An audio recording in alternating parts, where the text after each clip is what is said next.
පින්වත්තුන් සියලු දෙනාම පංචශීලයේ සමාදන් වීම සඳහා নমස්කාරය කියයි. බුද්ධං සරණං ගච්ඡාමි ධම්මං සරණං ගච්ඡාමි සංඝං සරණං ගච්ඡාමි ဒုတိယံ පි බුද්ධං සරණං ගච්ඡාමි ဒုတိယံ පි ධම්මං සරණං ගච්ඡාමි ဒုတိယံ පි සංඝං සරණං ගච්ඡාමි တတိယံ පි බුද්ධං සරණං ගච්ඡාමි တတိယံ පි ධම්මං සරණං ගච්ඡාමි တတိယံ පි සංඝං සරණං ගච්ඡාමි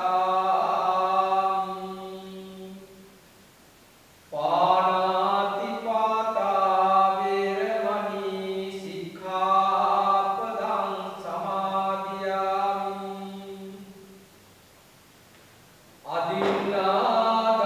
අදින්නාදානා වේරමණී සික්ඛාපදං සමාදියාමි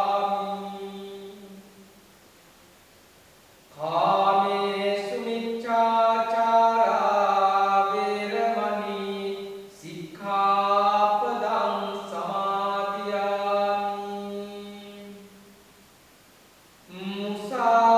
මුසාවාදා වේරමණී සික්ඛාපදං සමාදියාමි සුරාමේරය මජ්ජපමා දක්ඛානා වේරමණී සික්ඛාපදං සමාදියාමි සමන්ත චක්ඛවාලේසු අත්‍රා ගච්ඡන්තු දේවතාං සද්ධම්මං මුනි රාජස්ස සුනන්තු සක්ක මොක්ඛදං ධම්මස්සවන කාලෝ අයං පදන්තා ධම්මස්සවන කාලෝ අයං පදන්තා ධම්මස්සවන කාලෝ අයං පදන්තා නමෝ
ශ්‍රද්ධාකාමී කාර්මික සදහැවත් පින්වතුනි, ලෞතර බුදුරජාණන් වහන්සේ භික්ඛු අංගයේ මුල් ගාථාව හැටියට මේ ගාථාව ධම්මපදයේ දේශනා කළා. එම දේශනාවට මත්තෙන් මම අදහස් කරනවා පුංචි ධර්ම ශ්‍රවණා විලාසී පින්වතුන්ට අවවාදයක් සිද්ධ කරන්න බණ ඇහිීම පිළිබඳව. බුදුරජාණන් වහන්සේ වරක දේශනා කරනවා සබ්බ දානං ධම්ම දානං ජිනාති සබ්බ රසං ධම්ම රසෝ ජිනාති සබ්බ රතින් ධම්ම රති ජිනාති තන්නක්කයෝ සබ්බ දුක්ඛං ජිනාති. මේ ගාථාවේ තේරුම තමයි බණ ඇහිීමේ තියෙන වැදගත්කම. බණ ඇහුවාම අපට ඇති ප්‍රතිඵලය මොකක්ද කියන එක පිළිබඳව. සබ්බ දානං ධම්ම දානං ජිනාති.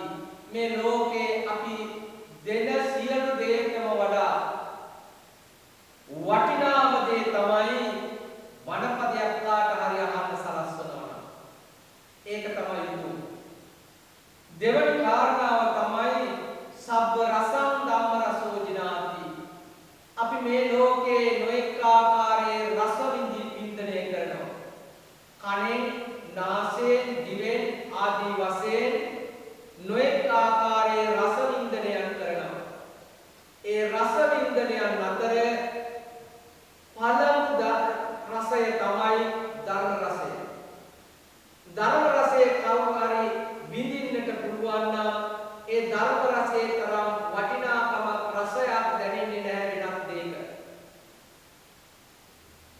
තුන්වෙනි එකේ තේරුම තමයි සබ්බ රතින් ධම්ම රති ජිනාති. අපේ සිත යම් යම් දේ කෙරෙහි ඇලෙනවා. අපේ කන යම් යම් දේ කෙරෙහි ඇලෙනවා. අපේ නාසය යම් යම් දේ කෙරෙහි ඇලෙනවා. අපේ කය යම් යම් දේ කෙරෙහි ඇලෙනවා. මේ ඇලෙන දේවල් අතර ඇදී යන දේ අතර පළමුවන දේ තමයි ධම්ම රතය, ධම්ම රතිය. ධර්මයේ කෙරෙහි ඇලෙන ස්වභාවය බුදුහාමුදුරු දේශනා කරනවා. මේ ඇලීම් අතර අග්‍රගණ්‍ය ඇලීම ධර්ම රසයේ පිළිබඳ ඇලීමයි. තණ්හක්කයෝ සබ්බ දුක්ඛං ජිනාති. මේ රසය, රතිය ආදී දෙයින් මේ බුදුහාමුදුරු පෙන්වුම් කර දෙයින් අපට පුළුවන්කම ලැබෙනවා තණ්හක්කයෝ සබ්බ දුක්ඛං ජිනාති. සියලු දුක් ක්ෂය කරලා ලබන්න පුළුවන් ලෝකේ වෙනස් වෙන්නේ නැති අමා මහ නිවන් සම්පත් සාදා ගන්නට කියලා බුදුහාමුදුරු දේශනා කරනවා. එහෙමනම් මේ පින්වතුනෝ මේ සංඝයා භාවයේ මේ විහාරස්ථානයේ එකතු වෙලා බණපදයක් අහලා නිර්වාණගාමී ප්‍රතිපදාවට පිළිපන් පින්වතුන් හැටියට කල්පනාවට ගන්න.